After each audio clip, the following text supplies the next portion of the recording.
On the morning of August 6, 1777, Loyalist Ranger Commander John Butler positioned a mixed force of King's Royal Regiment troops, Sir John Johnson's Royal Greens, and several hundred Iroquois warriors along a wooded ravine 6 miles from Fort Stanwix. Butler expected to erase the American relief column marching toward him before it ever reached the fort. On paper, there was no reason to expect anything else. What Butler's warriors met instead, once the killing began, was a tactic nobody in that ravine had planned for. A battlefield improvisation so simple, it barely sounds like a weapon at all. Ordered by a general who, by the time it mattered, was bleeding out against the base of a tree. So how did a column of 800 farmers, ambushed in a ravine, their commanding general shot off his horse in the opening minutes, manage to deny an army built specifically for this exact kind of warfare? By the summer of 1777, the war in upstate New York had narrowed down to a single choke point. Fort Stanwix guarded the Oneida carrying place, the portage connecting the Mohawk River to the waterways leading toward Lake Ontario. If the fort fell, the Mohawk Valley lay open, and a British column under Barry St. Leger could drive east toward Albany, meeting General John Burgoyne's army as it pushed south from Canada. Cut New England off from the rest of the colonies, and the rebellion might not survive the year. Fort Stanwix's garrison, roughly 750 men under Colonel Peter Gansevoort, had already been under siege for days. There was no navy to relieve them and no regular army detachment close enough to arrive in time. The only force available was the Tryon County militia, untrained farmers, blacksmiths, and millers who had never fought a European-style battle in their lives. Roughly 800 of them, led by a 49-year-old German-American landowner named Nicholas Herkimer. Waiting for them, dug into terrain the enemy had chosen and the Americans hadn't scouted, was a force built from professional Loyalist Rangers, Hessian marksmen, and Iroquois warriors who had fought exactly this kind of war for generations. This wasn't close. Not on paper. Not by any measure either side would have used to size up the fight beforehand. Marching with Herkimer's column were a small number of Oneida warriors, allied to the American cause, led by a man named Han-Yeri Tewahangarakan. His wife, remembered in Oneida tradition as 2 kettles together, marched with him and, by multiple accounts, took an active part in the fighting that followed, loading weapons, moving supplies, doing whatever the battle demanded rather than staying back from it. It's a detail most retellings of this story skip entirely, folding an entire nation of allies into the vague, faceless label of Native Allies, when the reality was 2 specific people who chose a side in a fight that, within a generation, would split the entire Iroquois Confederacy against itself. To understand why Herkimer's column should have been annihilated that morning, you have to understand how 18th century militia actually fought, or rather, how badly they didn't know how to. European-style infantry combat in 1777 was built around the volley line, men standing shoulder to shoulder, firing in disciplined ranks, reloading in formation while their neighbors covered them. It worked because it assumed an enemy who also stood in lines, 30 or 40 yards away, trading fire like a formal argument. It assumed you could see your enemy coming, and that your enemy would fight the way the manual said he would. The style of warfare practiced by Iroquois warriors and frontier rangers in the Mohawk Valley worked on the opposite principle entirely. Fighters moved individually between cover, closed distance fast, and used the several helpless seconds after a man fired his single-shot musket, the time it took to bite a fresh cartridge, pour the powder, ram the ball home, as the moment to close in and finish him before he could bring the weapon back up. It was devastatingly effective against exactly the kind of men Herkimer commanded. Farmers, standing in loose approximations of European order, each one completely alone the instant he lowered his weapon to reload. This wasn't a secret, and it wasn't new. Colonial militias and even regular British troops had been slaughtered by exactly this tactic for decades. most infamously in Braddock's disaster near the Monongahela in 1755, when an army of trained regulars, formed up and standing in the open, was cut apart by an enemy most of them never even saw clearly. 22 years later, marching into a ravine near Oriskany, Herkimer's militia carried no institutional memory of a fix for this problem, because there wasn't one. Nobody had written it into a manual. If a solution existed at all, it would have to be invented in the ravine, in real time, by men who were already dying while they figured it out. Nicholas Herkimer had understood something his own junior officers refused to accept in the hours before the march. That advancing without proper reconnaissance, before the fort's garrison could coordinate a diversionary sortie of their own, was exactly how a column got walked straight into a killing ground. He'd delayed the advance for that reason. His colonels, reportedly including an officer named Cox, accused him of cowardice, even of secret loyalist sympathy, for holding the column back. Stung by the accusation, Herkimer gave the order to advance before the signal from the fort had ever arrived. That decision put 800 men into the ravine unprepared, and the ambush that followed was as fast and as brutal as Butler and his Mohawk co-commander Joseph Brant had designed it to be. But it's what happened after the ambush sprang, after Herkimer's own horse was shot from under him and a musket ball shattered his leg in the same volley, that mattered more to how the rest of that day would go. Propped against the base of a tree, using his own saddle as a backrest, bleeding heavily, Herkimer grasped the one insight that could still save what remained of his column. The militia wasn't losing because the men lacked courage. They were losing because they were fighting alone. Each one exposed in the exact instant he reloaded, in exactly the way this kind of ambush was built to exploit.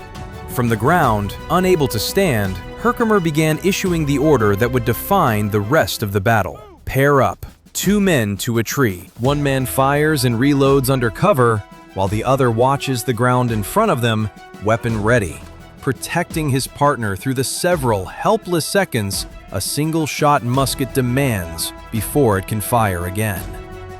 When the second man's turn comes, they switch. Neither man is ever alone in the open in the exact moment he's most vulnerable. It sounds almost too simple to be called a tactic at all. No new weapon, no clever flanking maneuver, just 2 farmers agreeing not to leave each other exposed. But it directly canceled the mechanism the ambush had been built around. Iroquois and Ranger tactics in this kind of fighting depended on identifying an isolated man mid-reload and closing the last 20 or 30 feet before he could bring his weapon back up. Take away the isolated man, and the tactic has nothing left to close on. Herkimer's surviving officers began passing the order down what was left of the column's structure. Men who had scattered individually behind logs, boulders, and deadfall started finding partners, sometimes the nearest surviving man from their own company, sometimes total strangers thrown together by the collapse of formation. Where the terrain allowed it, small clusters of these pairs formed a rough perimeter facing outward. Nothing a European drill manual would recognize as a formation, but a shape that denied the enemy an easy angle of approach from any single direction. Wounded men were dragged toward the center of these clusters, rather than left forward and exposed. Ammunition was pooled between partners, so that a man who had used his cartridges could keep fighting off a comrade's supply, rather than falling silent at the worst possible moment. The order had to travel through gunfire, through smoke, through a column that had already lost most of its original cohesion in the first ambush minutes. Past man to man, sometimes shouted, sometimes simply demonstrated, because there was no time left to explain it properly. Men who had never drilled together, who in some cases barely knew each other's names, had to trust a total stranger to watch their back for the several seconds it took to reload a musket that could kill either of them if it misfired.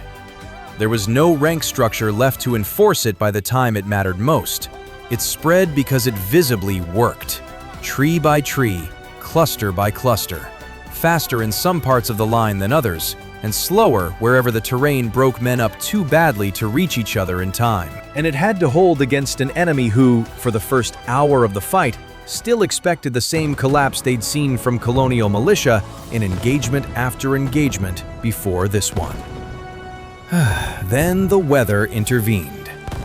A sudden heavy thunderstorm broke over the ravine roughly midway through the fighting, soaking powder on both sides and forcing a lull of close to an hour. Some historians treat this pause as the moment that let the new formation solidify, time the Americans used to reorganize their pairs more deliberately, drag wounded men to better cover, and steady themselves for whatever came next. Others argue the pause mattered less than the tactic itself already taking hold before the rain ever arrived. Either way, when the fighting resumed, the Americans who had found partners were no longer the easy, isolated targets Butler's men had been trained their whole careers to exploit. John Butler had spent years commanding irregular forces in exactly this kind of frontier warfare. And by 1777, his Rangers were considered among the most capable practitioners of ambush tactics anywhere in the Northern Theater. Alongside Joseph Brant, Butler had chosen this specific ravine because it offered no clean sight lines and no room for European-style formation, the kind of ground where a militia column, in his own experience, simply came apart. And for the first violent minutes, it had. The vanguard was engulfed almost immediately. The rear guard, not yet fully committed to the ravine when the ambush sprang, broke and fled rather than being drawn in, which meant Butler's force hadn't caught the entire column, but it had caught more than enough to expect a total rout within minutes. Nothing in Butler's long experience of frontier ambush had prepared him for a militia force that stopped scattering as individuals and started fighting in covering pairs instead. This wasn't the collapse he'd seen so many times before. It was something closer to a wall that kept reforming every time a gap opened in it, no matter how hard his men pushed. As the fighting resumed after the storm, accounts describe a battle that had turned uglier and closer than its opening minutes. Musket fire at ranges of only a few dozen feet, collapsing into hand-to-hand combat with knives, hatchets, and musket butts once ammunition ran low on both sides. At one point, a detachment of Loyalists reportedly turned their coats inside out and approached American positions under the pretense of being reinforcements. A deception that, once discovered, triggered some of the most brutal close-quarters fighting of the entire engagement. Through all of it, Herkimer stayed exactly where his men had placed him, against that tree, directing the defense, reportedly calm enough, according to a tradition repeated for 2 centuries now, to keep his pipe lit while he gave orders. Though that particular detail has been told so often, it's worth holding a little loosely rather than treating as gospel. What isn't in question is that he refused evacuation, refused to be carried back from the fighting, even as men around him argued for it, and kept issuing commands through the worst of the renewed fighting. And that the paired defensive positions his order had created held where the original scattered formation had already broken apart completely. By the time Butler's force finally disengaged, neither side had achieved what it came for.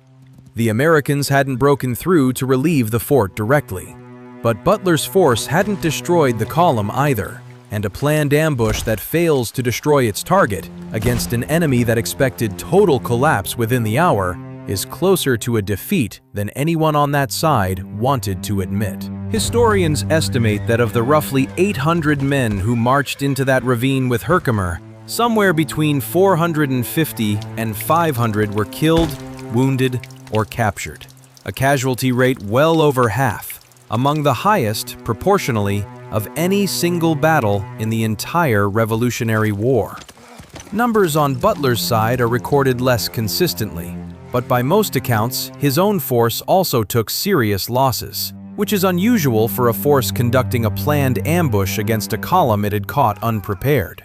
Historians still cross-check these figures against multiple surviving militia and Loyalist accounts, because on paper, a casualty rate this severe on both sides, in a battle popularly remembered as neither a clean American win nor a clean British one, sounds almost too costly to have actually happened the way the records describe it. Oriskany didn't relieve Fort Stanwix by itself.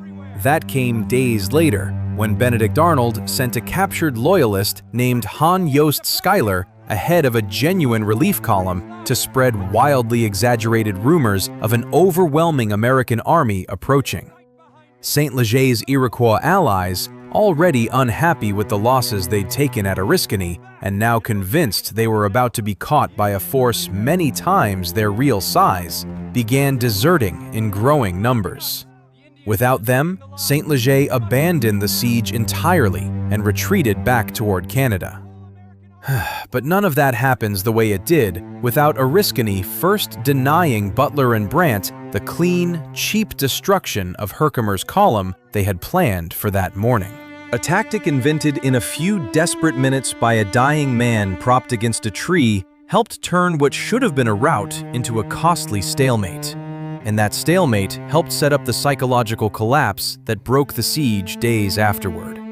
It's a smaller, more human echo of the same principle that would later turn Rorke's Drift in 1879 into legend.